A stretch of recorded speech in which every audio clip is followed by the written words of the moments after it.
ఒక అందమైన గ్రామం ఉండేది. ఆ గ్రామంలో ఇద్దరు దంపతులు రామయ్య, లక్ష్మి అనేవాళ్ళు జీవించేవారు. వారికి ఒక అందాల ముద్దుల కూతురు లత ఉండేది. లత చాలా అల్లరి పిల్ల. ఇక రంగయ్య విషయానికి వస్తే చాలా పిసినారి. డబ్బు అంటే పిచ్చి, పొదుపు అంటే పిచ్చి. ఈ విధంగా వాళ్ళ జీవనం సాగేది. కానీ లక్ష్మి మాత్రం చాలా మంచి గుణం కలది. తన దగ్గర ఏది ఉన్నా పంచిపెట్టే గుణం కలది. ఎవరికి చెడు చేయకుండా మంచి జరగాలి అని చూసే గుణం లక్ష్మికి ఉండేది. తన అందమైన కూతురు భవిష్యత్తు ఎలాగైనా బాగుపడాలి, తను ఒక ఉన్నత స్థాయిలోకి రావాలి అని లక్ష్మి ఎప్పుడూ ఆలోచిస్తూ ఉండేది. తన కూతుర్ని చిన్న మాట కూడా అనకపోయేది. చాలా ప్రాణంగా పెంచుకునేది. ఇక ఒకరోజు ఇలా జరుగుతుంది. ఆ ఊరిలోకి తన పరిస్థితి బాగాలేక ఒక ఆవిడ తన చిన్న కూతుర్ని తీసుకొని వచ్చేస్తుంది. అప్పుడు లక్ష్మి ఇలా అంటుంది. అయ్యో, మీరేమీ చింతించకండి.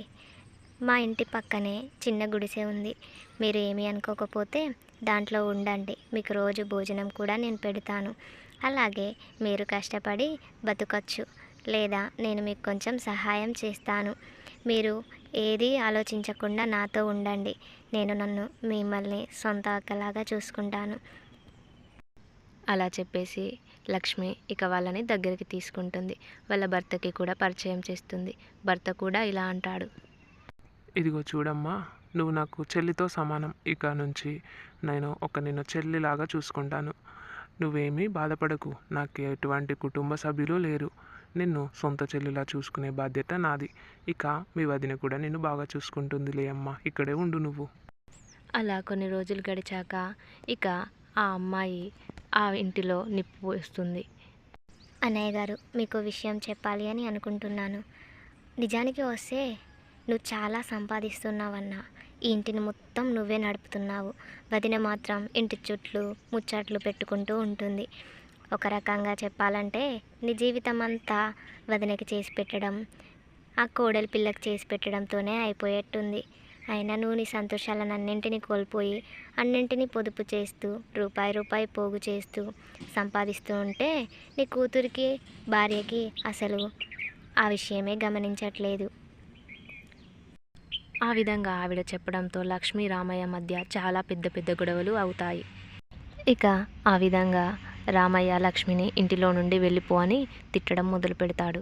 రోజు పొద్దున మొదలు పెడితే సాయంత్రం వరకు వాళ్ళ గొడవ ముగుస్తూనే ఉండకపోయేది.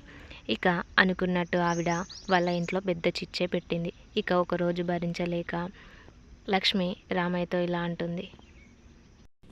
నేను మీతో ఉండలేను. ఇక మీ పిసినారి బుద్ధికి ఇంకా నేను ఉండడమే ఎక్కువ అంటే మీరేమో నన్ను చాలా చిత్రహింసలు పెడుతున్నారు.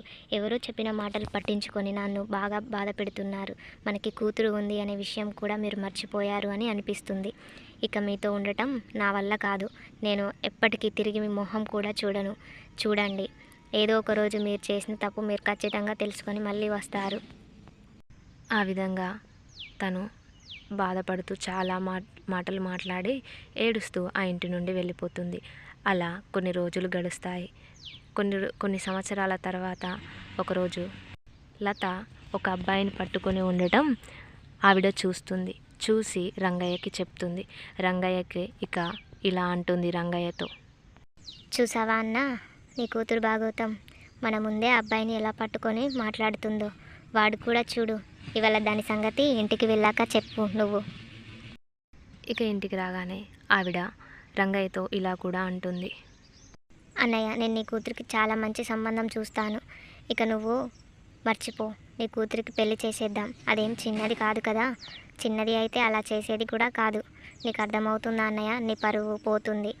ఎవడో ఒకడికి ఇచ్చి పెళ్లి చేస్తే నీ బాధ్యత కూడా తీరిపోతుంది. లేదా నీ పరువే పోతుంది. ఊరు మొత్తం తల ఎత్తుకోకుండా అయిపోతుంది. నీ కూతురికి చెప్పేసేయ్. ఇక ఆ రోజు సాయంత్రం ఒక ముసలాయన ఆవిడ దగ్గరికి వచ్చి ఇలా అంటాడు. ఇదిగో చూడమ్మా, నా పేరు శివయ్య. నేను ముసలివాడిని. నా భార్య చనిపోయి నెల రోజులు అవుతుంది. నాకు పెళ్ళి కావాలి. నాకు పెళ్ళి చేసిన వాళ్ళకి ఎంత డబ్బు కోరితే అంత ఇస్తాను. కానీ నాకు ముసలిది అవసరం లేదు. పడుచు అమ్మాయి కావాలి. అందంగా ఉండాలి. తననైతేనే నేను పెళ్లి చేసుకుంటాను. ఇది గుర్తుపెట్టుకో, అడిగినంత డబ్బు కూడా ఇస్తాను. నేను చచ్చిపోయినా కానీ ఆమె బతికి ఉండాలి. నేను చచ్చిపోయే వరకు నాకు ఒక తోడు ఉండాలని నేను అనుకుంటున్నాను. ఇది దృష్టిలో పెట్టుకొని నాకు సంబంధం చూడు. అయ్యో పెద్దాయన, నువ్వెందుకు అలా అనుకుంటున్నావు? నీకు నేను మంచి సంబంధం చూసి పెడతాను. కానీ డబ్బు విషయంలో మాత్రం నువ్వు ఖచ్చితంగా ఇచ్చిన మాట తప్పకూడదు. అర్థమవుతుందా? నేను మాత్రం నీకు చక్కటి సంబంధం చూసి పెడతాను. పెళ్ళి అయిన వెంటనే నువ్వు నాకు చేతిలో డబ్బు పెట్టి వెళ్ళిపోవాలి, అంతే. నువ్వు నాకు డబ్బు ఇవ్వలేదనుకో, నేను ఆ పిల్లని మాత్రం పెళ్ళి చేయను. చూస్తావా? చాలా మంచి సంబంధం చూస్తాను, చూడు. అందంగా కాదు, అందంకి మించిన అందం ఉంటుంది అమ్మాయిలో. ఇక ఆ రోజు సాయంత్రం అవ్వగానే ఈవిడ వెళ్ళి రంగయ్యకు జరిగిన విషయం అంతా చెప్తుంది. ముసలాయన ఉంటాడు, చాలా ఆస్తులు వస్తాయి అన్నయ్య, నీకు సొంతం చేసుకోవచ్చు ఆస్తులు అని చెప్తుంది. అప్పుడు రంగయ్య ఇలా అంటాడు, ఏంటమ్మా పొయ్యి పొయ్యి ఒక ముసలివాడికి నా కూతుర్నిచ్చి పెళ్ళి ఎలా చేయమంటావు చెప్పు. సర్లే, డబ్బులైతే వస్తాయి కదా, తర్వాత నా కూతురికే అవుతాయి. సరే, నేను నా కూతుర్ని పెళ్ళికి ఒప్పిస్తా. ఇదిగో నా బంగారు తల్లి, నా లక్ష్మి దేవత నువ్వు. ఇంటికి ఇక వెలుగు వస్తుంది. నీకు పెళ్ళి చేయబోతున్నాను. పెళ్ళి కొడుకు చాలా డబ్బు కలిగిన వాడు. నువ్వు నా మాట కాదనవని నాకు తెలుసు. అయినా ఒక మాట చెప్దామని చెప్తున్నాను. ఈ నెల ఆఖరిలోగా నీకు పెళ్ళి చేసేస్తాను తల్లి. ఇక నువ్వు మహారాణిలాగా బతుకుతావు. నీకు మొత్తం డబ్బే డబ్బు ఉంటుంది. ఇక చూసుకో, నీ కాళ్ళ కిందికే అందరూ వస్తారు. నిన్నే మహారాణిలాగా చూసుకుంటారు. అదేంటి నాన్న, పెళ్లి కొడుకును నాకు కనీసం చూపించనే లేదు. అలా మీరే ఎలా చెప్పగలుగుతారు నాన్న? నాకంటూ కొన్ని ఇష్టాలు ఉంటాయి కదా. మరి నా ఇష్టం లేకుండానే పెళ్ళికి ఎలా మీరు ఖాయం చేశారు? నాకైతే అసలు అర్థం అవ్వట్లేదు. నాకు కనీసం పెళ్లి కొడుకును కూడా చూపించరా? ఇక ఏదో విధంగా పెళ్ళికి నచ్చజెప్పి పెళ్లి మండపానికి తీసుకువెళ్తాడు. పెళ్ళి అవనే అవుతుంది. ముసలివాడిని పెళ్లి చేసుకున్నా అన్న బాధ లతలో కూడా ఉంటుంది. కానీ అప్పుడు ఆవిడ ఇలా అంటుంది, ఏ ముసలోడా, నీకు పెళ్లి చేసే బాధ్యత నాదైపోయింది. ఇక నీ పెళ్ళాం, నీ మామ చుట్టూ తిరుక్కో, ఏమైనా చేసుకో. నా డబ్బులు నాకు ఇస్తావా, ఇవ్వవా? ఇంకెప్పుడు ఇస్తావు? పెళ్ళి అయ్యే వరకు ఓపిక పట్టిందే ఎక్కువ. నా డబ్బులు నాకు ఇచ్చేయి. నువ్వు నీ ఆస్తిలో ఎంత ఉందో నాకు సగం వాటా ఇవ్వు. అదేంటి చెల్లమ్మ అలా మాట్లాడుతున్నావు? అంటే నువ్వు ఆస్తి కోసం నా కూతుర్ని ఇచ్చి పెళ్లి చేసావా ఏంటి? అయినా నాకు అర్థం అవ్వట్లేదు చెల్లి, నువ్వేం చేసావు? నువ్వు నా కూతురు సంతోషం కోసం ఏమైనా చేసావా, లేదా నీ స్వార్థం కోసం చేసావా? నిన్ను ఇక అక్కడే సీన్ మొత్తం రివర్స్ అవుతుంది.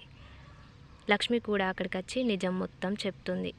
అసలు కథ ఏంటంటే, ఆ పెళ్లి కొడుకు ముసలివాడు కాదు, అతను యువకుడు, చాలా మంచివాడు, మంచి గుణం కలిగిన వాడు. లక్ష్మి ఏం చేస్తుందంటే, ఈ పక్కింటి అమ్మాయి అలా చేస్తుంది అనే విషయం తెలుసుకొని లక్ష్మి లతకి మంచి సంబంధం చూసి మాట్లాడడానికి వాళ్ళ అన్నయ్యని తీసుకొని వస్తుంది. ఆ విషయాన్ని ఆవిడ గమనించి రంగయ్యకు చెప్తుంది. రంగయ్య ఆవిడ ఇద్దరూ కలిసి ఎవరో తనకి ప్రియుడు అనుకుంటారు, కానీ అతను వాళ్ళ అన్న. ఇక అప్పుడు ఆ విషయం అంతా రంగయ్యకి చెప్పగానే ఆవిడ మొత్తం షాక్లో ఉంటుంది. ఇక మంచి పెళ్లి చేస్తారు. లత కూడా తన తల్లి ప్రేమను తెలుసుకొని చాలా సంతోషిస్తుంది.